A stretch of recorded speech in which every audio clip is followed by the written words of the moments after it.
Hi friends, welcome to TipsLavanya YouTube channel. இன்னைக்கு நம்ம சேனல்ல பீக்கங்காய் முட்டை பொரியல் எப்படி பண்றதுன்னு தான் பார்க்க போறோம். நம்ம சேனல்ல உங்களுக்கு தேவையான டாபிக்ல பிளேலிஸ்ட் கிரியேட் பண்ணிருக்கோம். அதோட லிங்க் டிஸ்கிரிப்ஷன்ல இருக்கு, செக் பண்ணிக்கோங்க.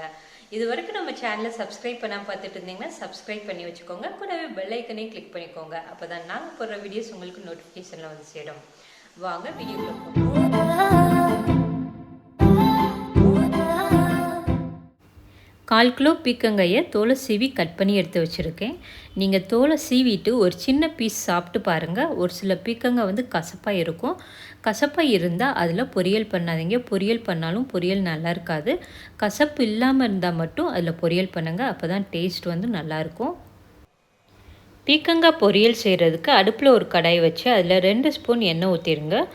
எண்ணெய் நல்லா காஞ்சதுக்கப்புறமா சின்ன ஸ்பூனில் 1 ஸ்பூன் கடுகு போட்டு பொரிய விட்டுருங்க. கடுகு நல்லா பொரிஞ்சதுக்கப்புறமா கொஞ்சமாக கருவேப்பிலையை போட்டு தாளிச்சுக்கோங்க. 2 பச்சை மிளகாவை கீறி போட்டுக்கோங்க. அடுத்து 10 சின்ன வெங்காயத்தை பொடிசாக கட் பண்ணி வச்சுருக்கேன். பொன்னிறமாக வர வரைக்கும் வதக்கி விட்டுறலாம். வெங்காயத்தை இந்த அளவுக்கு பொன்னிறமாக வதக்கினதுக்கப்புறமா கட் பண்ணி வச்சுருக்கிற பீக்கங்காயை போட்டு ஒரு காயை 1 நிமிஷம் வதக்கி விட்டுக்கோங்க.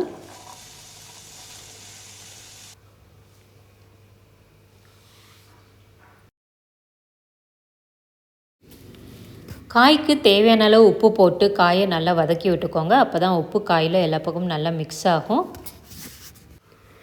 பீக்கங்காய் தண்ணி காய்ன்றதுனால தண்ணி ஊற்றி வேக வைக்கக்கூடாது. தண்ணி ஊற்றி வேக வச்சிங்கன்னா கூழ் மாதிரி ஆயிரும், சாப்பிட்றதுக்கு நல்லா இருக்காது.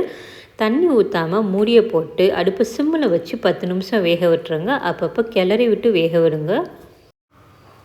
காயில் தண்ணிலாம் வற்றி நல்லா வெந்துடுச்சு. காய் வெந்ததுக்கப்புறமா 2 நிமிஷம் வந்து சுள்ள கிண்டி விட்டுக்கோங்க. அப்போ தான் காய் நல்லா டேஸ்ட்டாக இருக்கும். காயை கிண்ணதுக்கப்புறமா இதில் முட்டையை உடச்சி ஊற்றிடலாம். நான் வந்து 3 முட்டையை எடுத்துருக்கேன். 3 முட்டையை எடுத்து உடச்சி ஊற்றி நல்லா காயோடு கிண்டி விட்டுற போகிறேன்.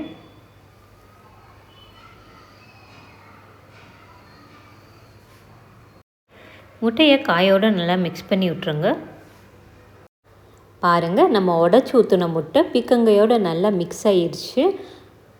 இந்த மாதிரி நீங்கள் குழந்தைங்களுக்கு செஞ்சு கொடுக்குறப்ப விரும்பி சாப்பிடுவாங்க. காய் சாப்பிடாத குழந்தைங்க கூட சாப்பிட ஆரம்பிச்சிருவாங்க.